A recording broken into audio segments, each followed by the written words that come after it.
So my name is Brian Kale, Goose Creek District. That is Loudoun County, Virginia. I've been a Cub Scouter for almost 8 years. I am the Roundtable Commissioner for Goose Creek. I've been a Cub Master for a very long time, and I have 2 more boys still in Cub Scouts that will be there for another 7 years. So I have the potential of being a Cub Master for 12 years. Too long.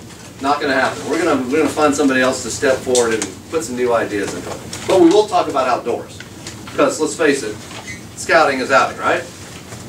Now, before we start, I hope a lot of your courses have talked about this, the 12 core values of Cub Scouting.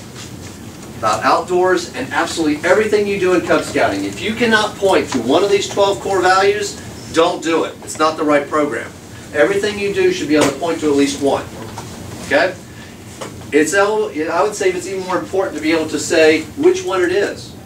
I used to ask my Webelos which one they thought it would be, and if they got it, I know my program was right on beam, because if they could identify which one it was, I really did it right. But at the very least, you need to know which one it is, because it's important, because it keeps your focus of what you're doing. We're out there to have fun, but it's a game with a purpose. Okay? So, Cub Scouting's been around for 83 years, Boy Scouting's been around 103 years. Forever. And in that amount of time, they have created ream after ream of paper and documents. They've done an amazing job of wordsmithing and getting everything down to a fine edge, right? There you go, case in point, from the Cub Scout Outdoor Programs Guide. Blah, blah, blah, a lot of words, a lot of words. Promises made to our Cub Scouts. Outdoor fun, excitement, adventure. Why do boys join scouting? Fires, sharp sticks, poking things in fires, right? And knives. And knives. Don't forget knives. Absolutely, knives. And being outside, and getting dirty, and fun, and adventure. That's why they join Cub Scouts. They're not joining it because, hey, you know what I need? More school. Yeah, let's ask that. We all know that boys, especially age 6 to 11, school situation is not their cup of tea. They are an outdoor animal. They are, go get dirty, go be crazy. Outdoor fun and excitement adventure. So, let's define a couple of these words. Outside is without boundaries, beyond the typical. Adventure. I highlighted everything because I love all these words, and that didn't help. That's why let's exciting or very unusual experience. Bold action, uncertain outcome, to take the chance. Dare. Okay. Now, obviously, for Cub Scouts, we want the chance, the dare to not have, life-changing consequences. But everything Cub Scouts do is a new adventure. We forget that as adults, that, you know what, they may not have tried that before. Everything's an adventure. Everything's exciting. Don't dampen that. Give them opportunities. Give them places for that adventure to be bigger. Okay? So, let's do a little math. Time for math, class. If scouting equals outing, we've all heard that a million times, and outdoor fun equals excitement and adventure, therefore A plus B equals C, scouting equals excitement and adventure. Doesn't it? Does your program do that? Yes.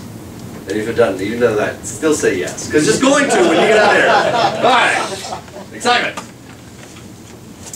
Alright, so what are the 5 benefits of outdoor programs? There are actually hundreds of benefits, and I've tried to boil it down to something that's a little more memorable, okay? The 5 benefits. Unusual. Boys spend most of their time in confined spaces. Sounds like they're in cages. Almost. They're in school. And they're being told where to go, what to do. They're being told to sit still, be quiet, and learn. That's what they're being told to do. And boys 6 through 11 do very poorly, the vast majority of them, in that environment. Girls that age fit right there. Boys that age don't. Boys are a totally different type of creature. And they want to be out and about and loud and crazy. And so they're in this highly structured, and it's what their entire day is. They need an outlet. Okay? Nature provides that outlet. Nature has thousands of variables. Animals, bugs, dirt, clouds, wind. You name it. Mud. There are thousands of things out there in the world that boys absolutely want to explore every nook and cranny. Outdoors. It encourages fitness and exercise. Large open areas. In school, they are encouraged not to run down the halls. In fact, they're told not to. And you're outside, run! Run over there! Run over there again! Go over there again! Heck, you could do a whole den meeting that way. Run over there! Run over there! what? They would love it, and they would come back later going, that was the best in meeting ever! They would. They really would. And you know why? Because they're being allowed to do what boys want to do. Wind in their hair. If they have any hair, most of them are getting these buzz cuts now. Less chance to break something. I'm not going to tell them, well, you might break that. If they're in here and we were going to do a big activity, well, watch the cords, watch the projector, don't mess with the table, no, outside. Run over there! We're good again. You know, see, there's lots of opportunities for the same things that they don't have to worry about breaking things. You know, we're encouraging loud talk. We want them to be loud. We're out there doing cheers. Be as loud as you can. Yell. Sunshine, fresh air. You know, they don't get a whole lot of that. It removes the indoor distractions. No electronics. No. Anything that has a battery in it other than a GPS, no. And even a GPS I question. Because I think you got to go back to the old compass. But okay, it's 21st century. Maybe. But no. You know, if they're pulling out their iPod or whatever, here, this is their world. No. This is the world. Welcome to the outdoors. We're glad you're here. Okay? School settings, common. Indoor items they see all the time. The vast majority of boys do not have much time outside. We were talking at lunch about the fact that when I was growing up, the parents kicked you out of the house and wanted you to be outside. They didn't want to see you, not even one little bit of you, until it was dinner time. And if you came back, what are you doing here? Go back outside. Okay. It's raining. Take an umbrella. And they would send you outside. And we had a ball. Okay? That's not the way life is anymore. We need to have them that outlet. New experiences. The average youth experience outside is sports. It is a very limited time, it is highly structured, and it's highly focused. They're not going to go to baseball practice and do whatever you want. We're going to work on this basic. This is the basic we're going to work on. We're going to work on this drill. The coach is going to, okay, get together guys, this is what we're going to do right now. It's very structured. Okay? Their outdoor experience, sports are good. Don't get me wrong, I'm not saying that sports are bad, I'm just saying that that outdoor experience is very different than what boys sometimes need, which is just to let loose, to be outside, to discover new things. And the average boy spends almost no time whatsoever at night. Right? How often do boys, are they outside for any period of time by themselves or doing anything as far as an activity? Almost never. It doesn't encourage sports. Oh, well, maybe the lights may be on, but once again, back to the highly structured. But they really don't go outside at night just to catch lightning bugs and do fun stuff like that. But what's the biggest reason? Fun! Yes. Fun! Yes. Have fun! Yes. It's all about fun. Game with a purpose. Alright, so why do we have an outdoor program? It's tradition. Scouting has always been about outdoor skills. It really has. Boys and parents, we are drawing from the vision of experiencing the world around us. We want to. The parents want their sons to experience the world around them. They may not know exactly how to do that, or else maybe they'd be doing their regular life. But they want it. And they enjoy it when they're there. Unusual, you know, the unusual, the different. Most people's best, most vivid memories are outside events. Tons of blur of indoor stuff. Maybe a birthday, maybe Christmas here and there, something like that. But most of my vivid memories are outdoor experiences because of the vividness of God's creation. It encourages participation, new things. It's always new. Even for the parents it may be new. It's fun. Fun! Okay, what about the scouting view? Lord Baden-Powell created scouting back in the very beginning as a way for boys of all walks of life, that's rich, poor, country, city, no matter what, to experience outdoor activities, exploring, backwoodsman, frontiersman. That's what it was back in 1908, 1907. And it's been since that time. We've gotten a lot more technologically advanced, but that doesn't stop that from being a valuable skill and fun. Sets the stage for more receptive, deeper meetings from scouting. Like, that sounds really interesting. I don't know what that means. Scouting is about character development, physical fitness, and participating citizenship. And all of those are the aims of scouting, can all be directly related to outdoor activities. It encourages teamwork, discovery. All right, it's the perfect place for encouraged family togetherness. What do I mean? If the family's out camping, mom or dad can't say, well, I need to go work in the other room and do something at the house. They're locked in. They're camping. Whether they want to be there or not, they're camping. They have the tent, and there's food, and they're camping. When you're outside, the tendency of wanting to multitask and find other things to do diminishes greatly. That's why you should probably even tell your parents, hey, you know what, those electronics? Let's make the rule on you too. Can we turn them off for just a little bit? Because your boys are looking at you. New challenges? The boys are going to work as teams. Whether you establish the team or whether it's just by natural selection. They're going to work together to take care of things that they've never done before. Hey, I'm setting up a tent. Can you hold this pole while I do this? And you pull that string over there, Tom? Now, say you know you got a team of 4 boys putting up a tent. That's being outdoors. That's the smallest Scout Law, all 12 points. Here's the key. It allows boys to lead, learn that practice is important, and be able to perform. School, most often, is teaching of facts, theories, and they believe that they're going to take that and then be able to apply it in life, right? We remember the whole thing when your parents said, yeah, you need to learn math because math is important. You'll use it in all your life. Okay, we do, but it's not because of what they taught us in school. It's because of our actual experiences of using math in certain life needs. Same thing with scouting. They're learning an applicable skill, and they're doing it then, and they're trying it at that point, and they're seeing the success or the failure, and they are working together. They're able to perform. Scouting is the only organization that failure is not a big deal. Matter of fact, it's almost encouraged. Because of the fact of the matter, failure is never the end. You learn from it, you step back up, you brush off, you realize, what do I need to do to change, to make modifications, to improve? Maybe what I need to do is I need to rely on my friends, my teammates to make it happen. It is the best team, individual organization for that, because success is not the end goal. It's the learning of the process and the learning about yourself and character development, which is the goal. All right, so what can you do outside?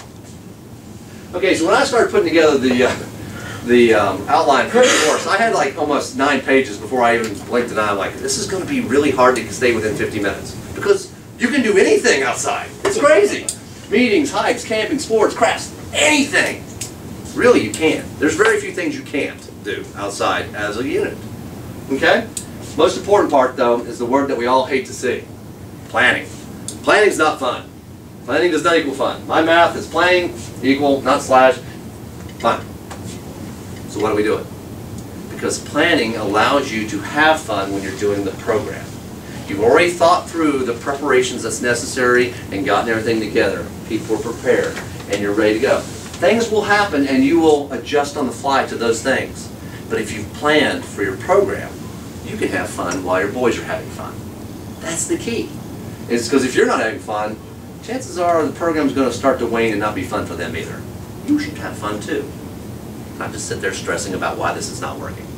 So plan. Alright, so you're going to plan your program, but what else do you need to think about? Location, setting, responsibilities, what ifs? Safety. Safety, safety, safety. It's last on the list, but it should be first in your mind. Okay, it's tempting to skip that planning. We don't need planning, we'll just make it work. That's a surefire recipe for stress and a program that will not meet the expectations of your Cubs, your parents, and of you. Do a little planning. It's an investment. Alright, so locations. Here's the kind of locations you got to have. There are outdoor programs that are magical places. You're going to go, they're unique, never been seen before. Maybe they have some scouting history associated with them. Maybe they're mystical. You know, they're non-typical. Okay. These, when you find them, let me know where they are. Because I sure want to go to some of these. I'm like, I love that place. I don't have a clue where it is. You know, you may run out and get lucky every once in a while where you go camping and you'll find a little amphitheater, which is sort of nestled in there, and it's like, ooh, this is really neat. This is like a scouting dream place. Okay? So you're looking for these places, keep your eye open, and if you find them, pass them along to other units, to round table and such, and let the organization know, because we're all looking for these incredible places. But this is really where we go. Yeah. School grounds, parks, camps, sports fields, trails. Okay, it seems like that is like we're settling, but we're not. We're still outside. There's still tons of fun things to do there. The boys will have great experiences. This is what we have to work with, and it sure is good. strive to manage the area. Okay, we want to leave everything as a leave no trace front country type role. Okay, which is really incredibly easy. When people hear leave no trace, oh, that's going to be hard. No, it's not. Leave it better than you found it. Okay, that pretty much encapsulates it right there. Leave it better than you found it. Don't create brand new trails. Don't, pick up the trash, carry your trash out. It's really basic stuff. Treat it better than you found it. I tell my boys that all the time. Right before you build and plan into your meeting plans, a little bit of time to police the area, clean up the garbage, and make it better than what you got. Okay, but you also need to make sure you examine it for safe scouting. Locations need to be scouted prior. If you're going to use a location that your pack has never used or you have never visited, someone needs to visit it and take a look at it. Are there things you need to know about it? Is there like a pumping station around this corner over here you need to know about the boys will be interested in, and we need to make sure that we keep them away from? Is there a certain section that's under construction or always tends to be really, like a bog? Do we need to buy that? Are there holes that when they're running they can twist their ankle on? You need to know the general area because it's about safe scouting. But you also need to remember a couple things too. How many people are you going to have? Is it going to be a den meeting? Den meetings have a lot more options as far as outdoor locations. Because let's face it, you got 6 to 8 or however many boys and a couple parents, and that's not a very big size. Or are you going to bring out your 100 boy pack with all their family members for some type of pack meeting, which means you have 400 people? Or are you going to do a district camporee and they're going to have 1,000 people? Okay, these are all very different sizes, and you need to know, is it going to fit? Not, is it going to fit with a shoehorn? Is it going to fit comfortably? Because boys are wide-ranging and want to be running around. Any clear space requirements? Are you going to be playing a sport? Are you going to be doing wiffle ball or something like that? It's tough to do in the woods.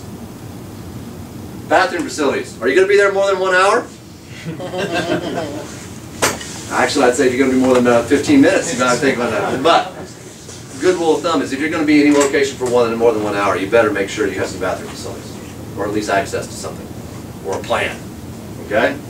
How about first aid? Do you have a first aid kit with you? Is it big enough for the group? Do you have somebody who knows actually how to use what's in it? If you have something in your first aid kit that no one knows how to use, it's the same as having basically a tire. It doesn't matter. It's not going to help anybody. How about, do you know where to go if weather rolls in? Have a plan. It's all about planning, about safety. And then you can enjoy the program, because you know in your head, I've prepared. Baden-Powell said that the scout should never be surprised. He should always know what's coming. That's not the exact wording, but basically he's saying preparation means I have thought through the possibilities and I have prepared myself mentally for what they could be. That's all it is. Written plan's not required, but if that's what you need to make sure you plan properly, please do. All right, so how about responsibilities? Youth protection is always a must. No exceptions. I don't care if you are on 3 acres of wide open field. If you don't have 2 adults there, you're wrong.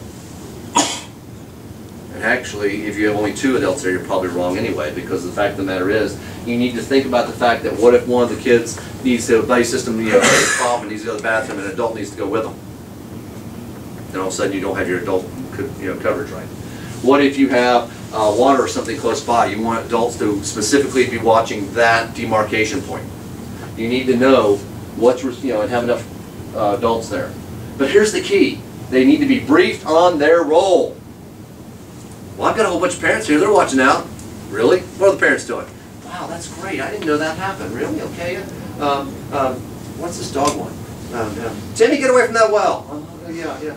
And next thing you know, Lassie's barking because Timmy fell in the well. Well, I'm old. Okay. I don't really agree with that. So, but they need to know the role. And it's okay to say, you know what, Mr. and Mrs. So-and-so, can you do me a favor and make sure the boys don't go over here? This is now their responsibility. That doesn't mean that you leave them out and you don't check on every once in a while as well. But now they know their responsibility and not just they're here as a social gathering. Educate everybody on the buddy system. The boys don't probably already know it. The parents don't know it. Where's your son? Oh, I sent him to the bathroom. Who do you go with? He doesn't go with anybody. Yeah, he does. That's the buddy system. That's our rules. Well, he goes about the bathroom all the time by himself. No. This is the rules. So let your parents make sure they understand the buddy system too. And once again, identify the first aider. Okay? Oh, back real quick. Never assume parents are watching the boys. Well, that doesn't seem right. They're parents. Never assume the parents are watching the boys. It's about safety. Okay. So what about safety? Know your weather. Depending on the location you're at, weather may roll in really fast. You need to know what the possibilities are. You need to have somebody that has the ability to know if weather is rolling in, whether it be a cell phone with WeatherBug, whether it be a weather radio, something. You need, the farther you can see in the horizon, the more advanced notice you have. But you still need to know if weather's coming in so that you can gather. The larger the group, the longer it'll take to get them somewhere safe. Okay? Look for the outdoor space. If you're using fire, follow fire safety, absolutely. That means having the necessary gear to put the fire out. You're like, wow, that seems really simplistic. I can't tell you the number of times that a unit has actually started a fire and it's like, it's great, the program's good. You got a shovel? I don't have a shovel. What are you going to do? I don't know. And they stare at the fire for a while like it's going to put it out. I'm like, what are you going to do? I don't know. And next thing you know, they're over there finding cups so they can put water in it. Bring a shovel. Even if it's one of those folded ones, bring a bucket to fill it with water. You're responsible, and you need to show that responsibility to the boys. You know, when you create a fire, there's responsibility about it. Have a communication plan.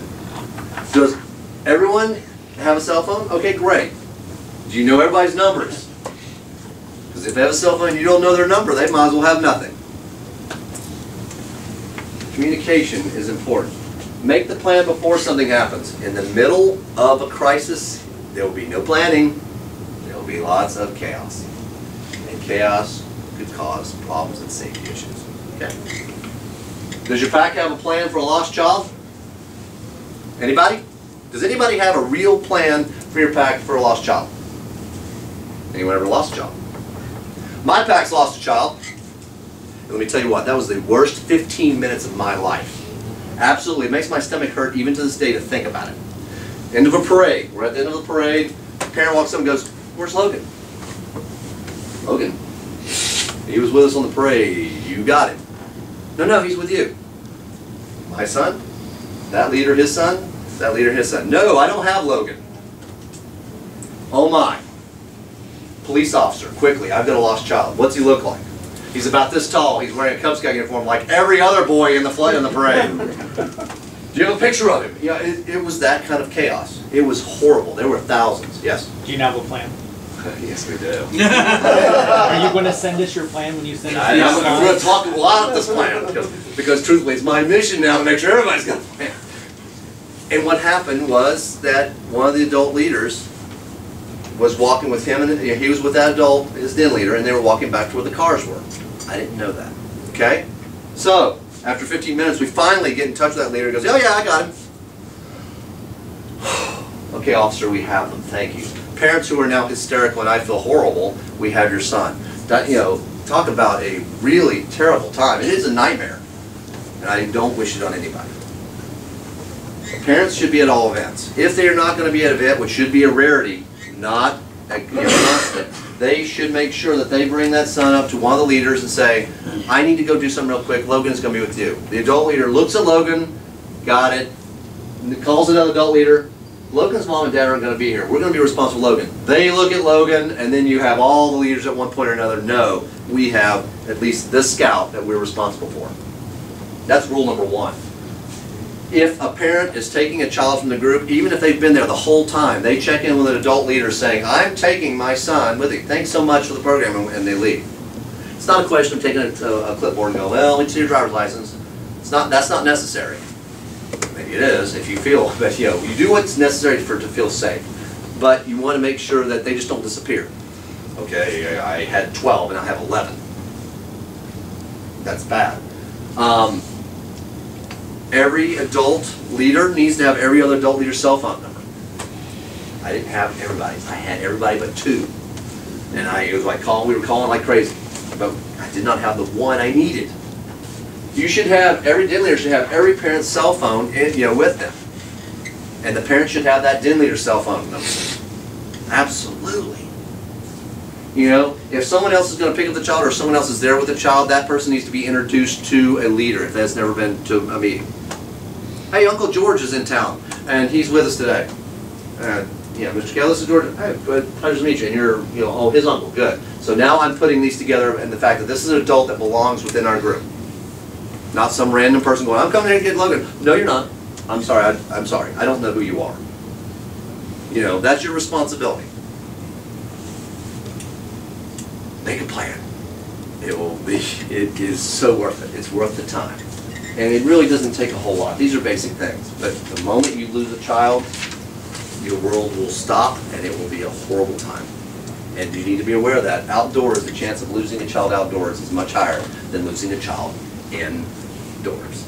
If you're in the cafeteria of your school, chances are, if you lose a child there, you have to try to lose a child in the cafeteria at school. But if you're outside, it's possible. So make a plan. Okay, how about other special safety events? Did you know that Cub Scouts can do water events? Yeah. People are like, really? Now, some people get nervous about that. Ooh, water events. Okay, you follow this guide to Safe Scouting, first of all. And if your pack doesn't own one of these, you need to get one. They're available online, or you can buy a hard copy. You should employ an appropriate number of trained lifeguards. It's great if they're Boy Scouts trained lifeguards or Red Cross trained lifeguards or whatever, but you need people who are specifically, their job is to watch a certain section of water. And they should be experienced swimmers who know what to do. You really should have some type of flotation device as a rescue event, and have the boys also have personal flotation devices on. Okay? And swim tests are okay. The boys, sometimes in their Cub Scout career, are going to take a swim test. We boys do it for Aquanaut, and every time they go to summer camp, they do one anyway. I have one. So that way you know the skill set of your boys. That just because a boy's an expert swimmer doesn't mean he can't get in trouble. True. But the boys who absolutely are poor swimmers, you need to know where they are, as far as things. And one of the things that is very funny is very few of us anymore know how to explore unknown water to do a swimming event. When I was Boy Scouts, one of the first things we learned, we lock arms and we slowly walk out wearing tennis shoes, and we walk out the area we're going to swim in. And then we marked it with milk jugs, because we knew that area where there were no major drop-offs and no major debris or any kind of trash that could possibly hurt you. Know your water that you're going to be in. Swim in known waters. Anything else on that? No. All right. So let's just talk about meeting. Yes. For anything aquatic, we have to file a tour plan now, right? Yes. Does that include Aquanaut work? Aquanaut work is typically done in a public pool with trained lifeguards on duty. So I do not believe that a tour plan is necessary for that one. Yes. If you want to do something like canoeing, can that be done? Because you're not going to be able to have lifeguards. You can do canoeing, however, the rules is personal flotation devices, and you need to have at least one trained swimmer in the canoe. Okay. Just if in doubt, follow the guide to Safe Scouting, which comes But is it a certain age group, like do they have to be bears or? No, the trained swimmer in the canoe cannot be one of your scout age. It has to be an adult age for Cub Scouts, if I remember correctly. I have to read that again, but yeah, it's one of these. It's about safety, and if in doubt, stay safe. Because we were going to do a cardboard regatta, and we did not have. Our kids were wolves, and we couldn't do it. Well, you could still have done it if you had the necessary number of swimming adults there and personal flotation devices, if you're on the water. All right, so meetings. Oh, by the way, Safety Afloat is an online course that you can take that will give you all the answers about that. It's one of the courses, and also, for that matter, Hazardous Weather is also another online course that I recommend everyone take. So it gives you a good sense of the basics of guide to safe scouting for that. Don't you also have to have a first aid CPR? I don't remember those specifics. Water events? I don't know the specifics. DIN meetings. Okay, so DIN meeting outside, or for that matter, pack meeting, can be just like your regular one. It's a shame for it to be just like your regular one because you're outside, but it can be. Just remember there are certain differences about it, like for instance seating.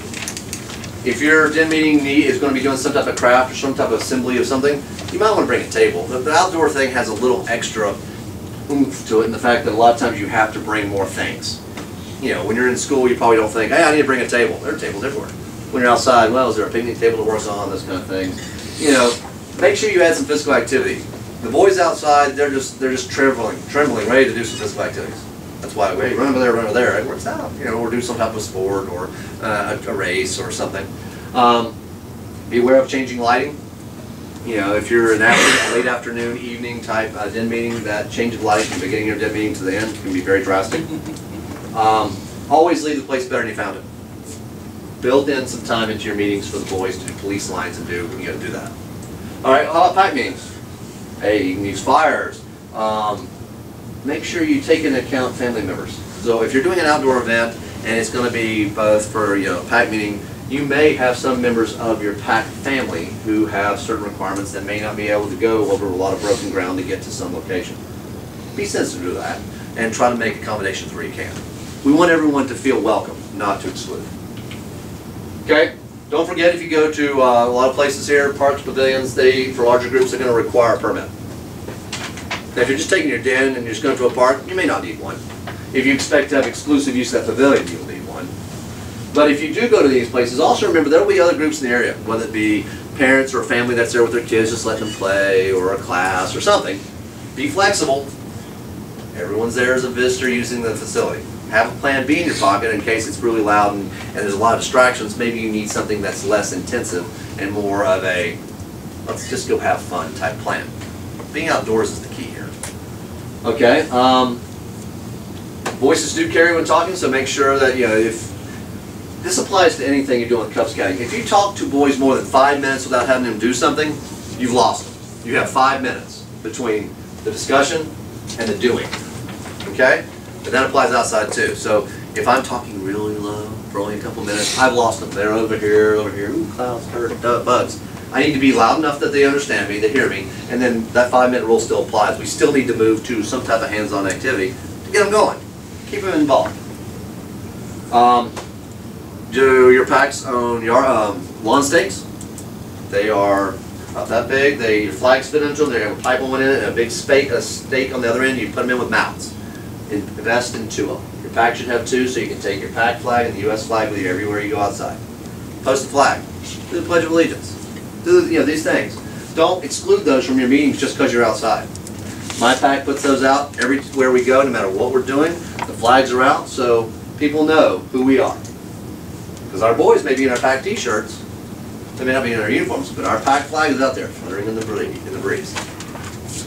Pack t-shirts, highly recommended. If your pack doesn't use them, definitely use them. Class B is an incredible company and does a wonderful job with customer service.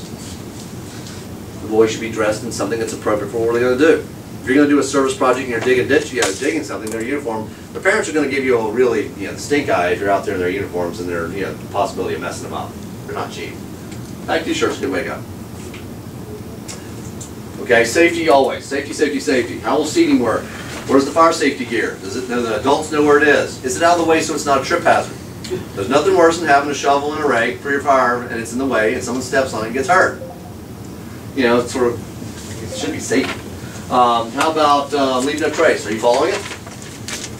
Size of fires. Hey, we're going to have a pack meeting. It's an hour and a half long. My fire is 6 foot tall. It's impressive. It's going to also last for like 9 hours. What are you going to do? Remember, just because you put the fire out, part of the leave no trace is I'm not going to leave tons of half-burnt logs sitting in the fire ring. Are you going to pack them out? No, make your fire appropriate. You can make something impressive. All right. Does your meeting have to be a meeting? No! This right here is my May pack meeting. It's water rockets. I mean, let's face it. The boys love this meeting. This is one of their favorite meetings, and it's also our recruiting meeting in the fact that bring a friend who's not a scout. And and they bring their friends, and we make water rocket launch, and we launch them 200 feet in the air. The boys get slightly wet. They get to run after the rockets. We're outside the whole time. It is great. It is a wonderful pack meeting.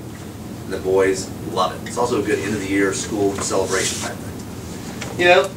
Find ways to make it exciting and fun. All right, but while you're outside, you also need to know your boys. Okay? Now, just because you have a group of boys doesn't mean you have to completely destroy your outdoor program. Oh, I have one boy who can't do this. Okay, fine. Make the accommodations. Figure out how the program can work. Knowing your boys and what their limitations are is important. Now, sometimes limitations are medical, sometimes they're emotional, sometimes they're just being shy. All these limitations all work together to make these boys who they are. Okay? So know that. If you have a boy who can't walk more than, can only walk like a mile, don't schedule a 3-mile hike. Maybe you schedule a half-mile hike and then an incredible activity and then a half-mile walk back. Work within so everyone's successful and included. You can still do a great outdoor program, and knowing these things is important. Now, but the key here is, I'm not changing my program and dumbing it down. That's not what I'm doing. I'm making it successful for everybody. I'm putting on a great program. I'm not limiting it. The boys should know that it's about doing their best, not the best. That's what it's about. All right, so what else? I could go on for 10 more pages here.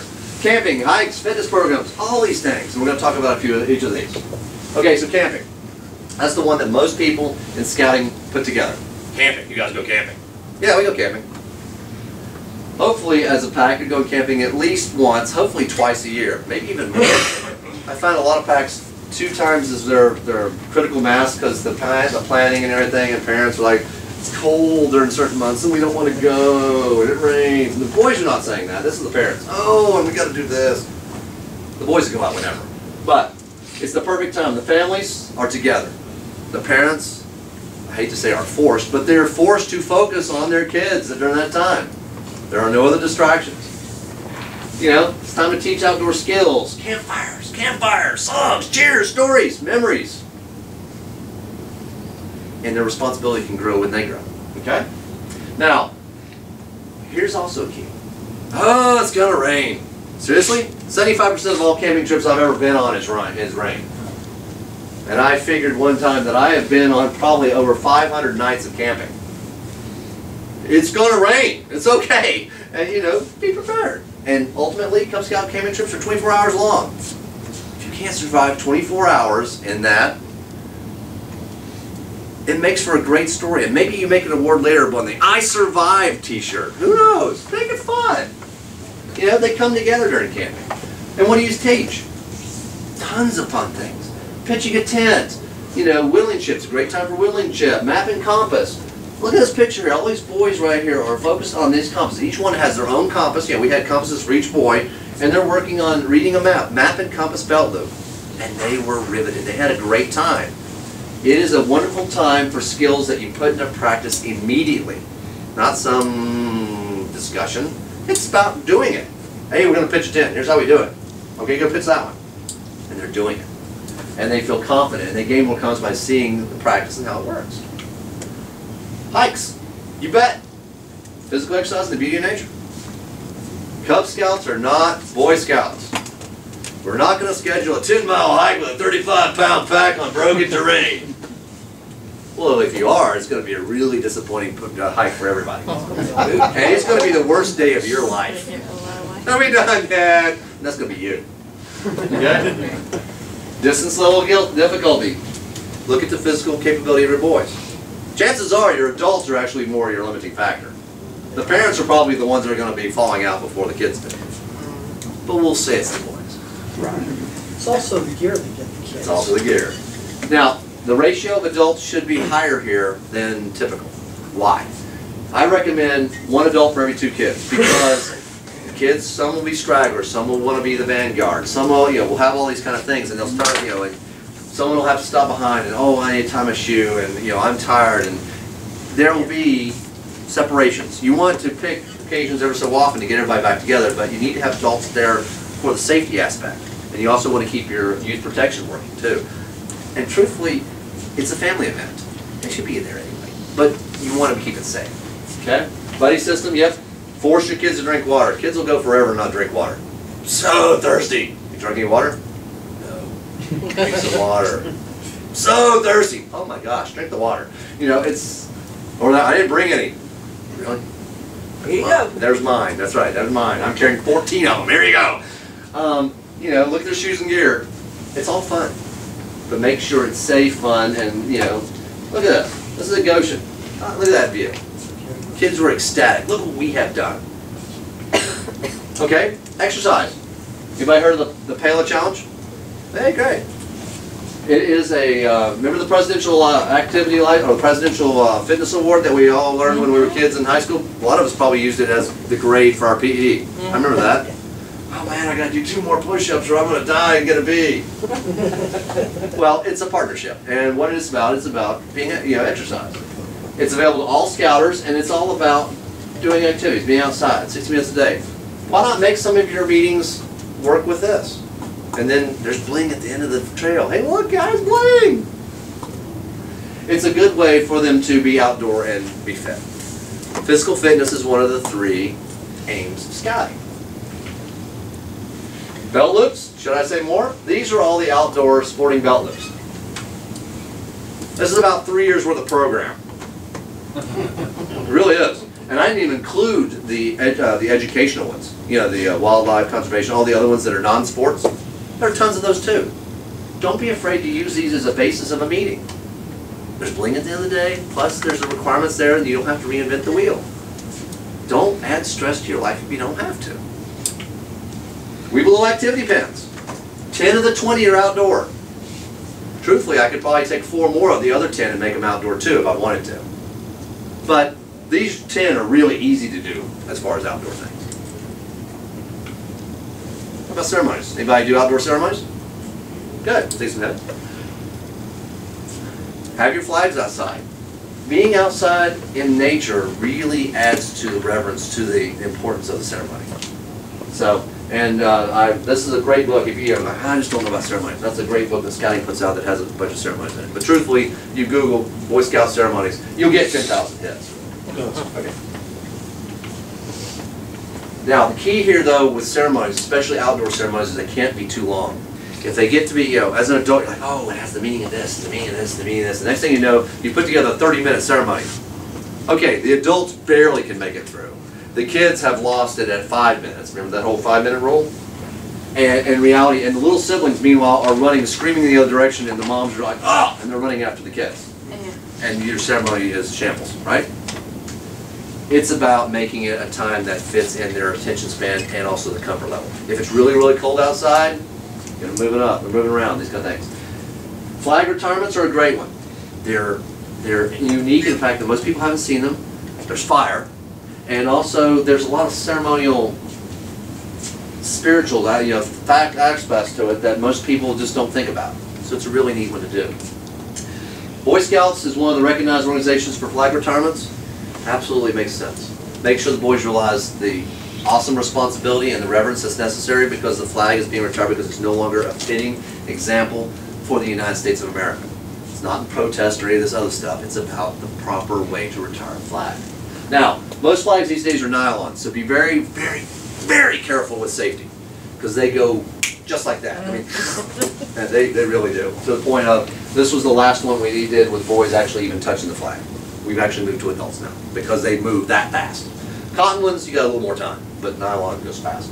And there's so many different ways of doing this. Pretty much you can make up any ceremony you want.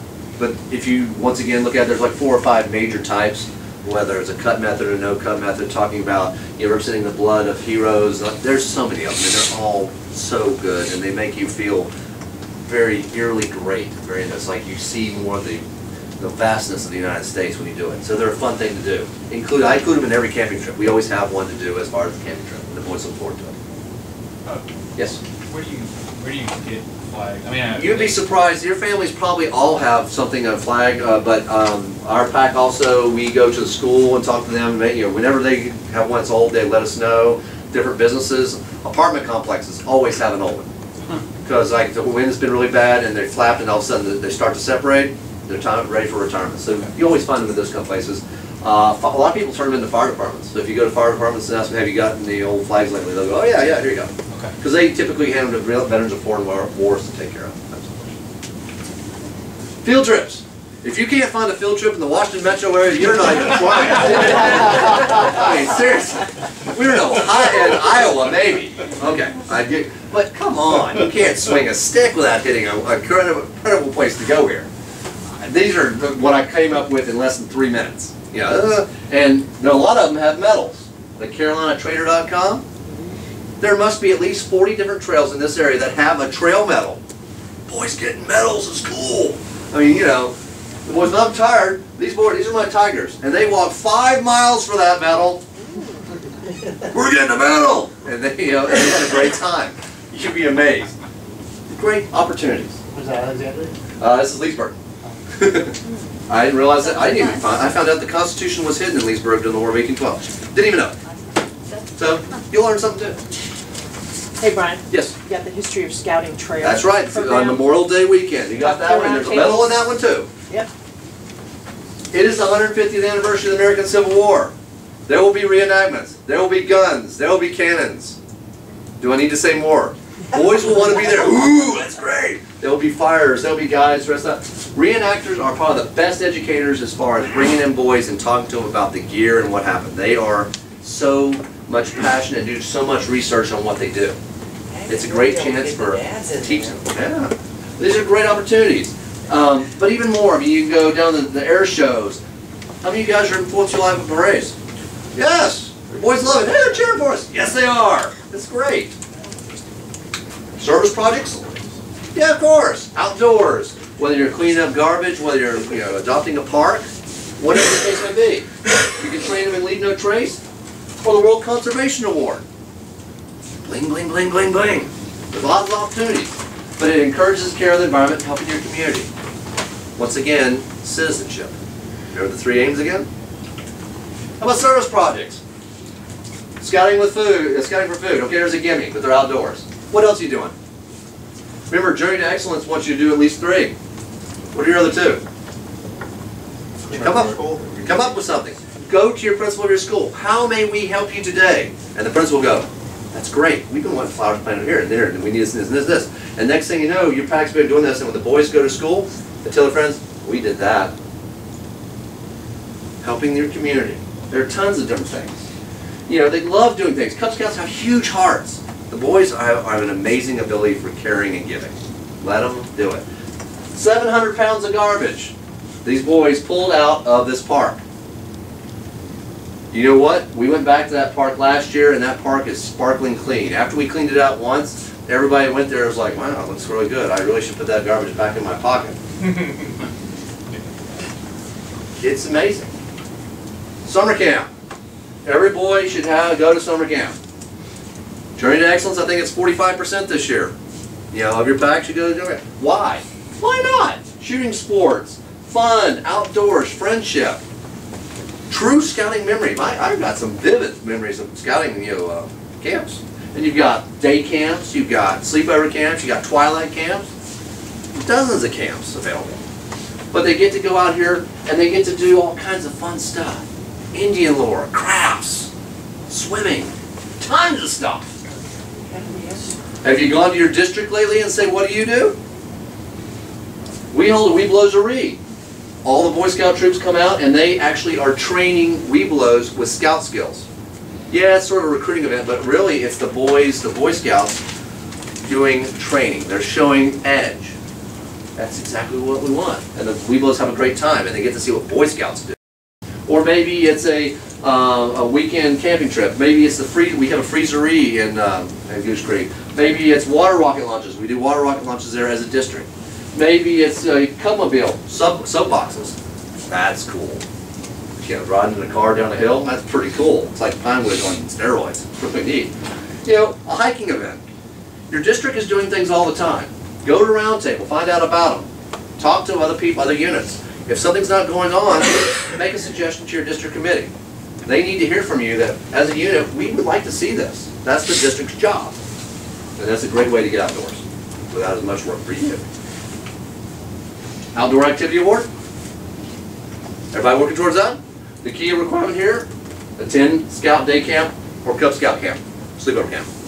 That's the requirement that trips most people up. But if you're sending at least 45% of your boys to summer camp, at least 45% of your boys should be wearing this. It's all about outdoor activities. Yep.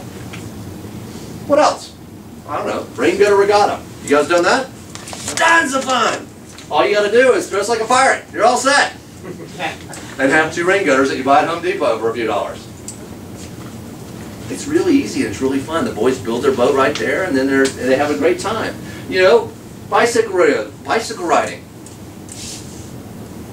Maybe, kite flying. March is kite flying month. The winds will start blowing here in the next few weeks. Go out and fly a kite. It's not necessarily a bad thing to say anymore. Go fly a kite. Geocaching. How about this one? One group goes out first, leaves a trail, and the other group then has to follow. That's pretty fun. You know, trailing used to be a requirement for Boy Scouts back in the 19-teens to 1940. It's fun, because it was fun. Gardening, corn mazing. How about stargazing? One of my leaders in my den, my pack, went and found telescopes that boys could put together. They're relatively inexpensive, like $12, and then ran an astronomy belt loop. And they were outside looking at different stars and such, outside. They loved it. Absolutely loved it and raved about it forever. Go to a baseball game. This is every minor league team in this area has scout nights. And you sleep on the field afterwards. It is the best night sleeping ever. Because the outfield is soft and cushy and flat. And there are no rocks and there are no roots. And no one sleeps. Well, that doesn't matter. Yeah, no one. There's a big jumbotron playing a movie. But other than that, you're fine. Okay. I'm out of time here. Conclusion. Outdoor is a few more variables. So you need to make sure absolutely you have more than just plan A. Have your plan B and plan C. Be flexible, but do the plan ahead of time. Okay, so use your environment. The boys don't get very often to experience all the different environments. Use it to your advantage. The light, the sounds. You're outside and you hear the sound of crickets. Use it in your stories or something. It adds a mystique to it. The boys don't get to see that very often. Use that. Involve your boys and adults as much as possible. It's not just about, a leader just transplanting himself up there and doing another business meeting outside. The boys and the adults should be getting up and doing things. The 5-minute rule, remember. Let the boys be boys. Yes, there are times that they need to be quiet, they need to listen to certain things. And safety is always number one. But let them be boys. They're going to get dirty. It's okay. It's a good thing. Exercise is good. That makes them sleep well. And actually allows the adults to sleep. Here's the last thing. Their very best memories will come from your outdoor program. Their memories of scouting, and when they become adults and their kids are, looking at scouting, you know what I used to do? We used to go out and do this and this and this, and all their memories are going to be about outdoors. They're not going to be, you know what we used to do? We used to meet in this classroom, and we used to take macaroni and glue it to picture frames. That's not their memory. Their memory is going to be out and about. They're going to remember this fire. And there was this one story that they always told that it was scary and then it was funny. Those are the memories they're going to remember. Take your outdoor program outside. Make it fun. And like everything else in Cub Scout, try it. If you don't know to try it. If it works, great. Use it again. If it doesn't work, move on to something else and never speak of it again. Thank you so much. Have a great rest of your day.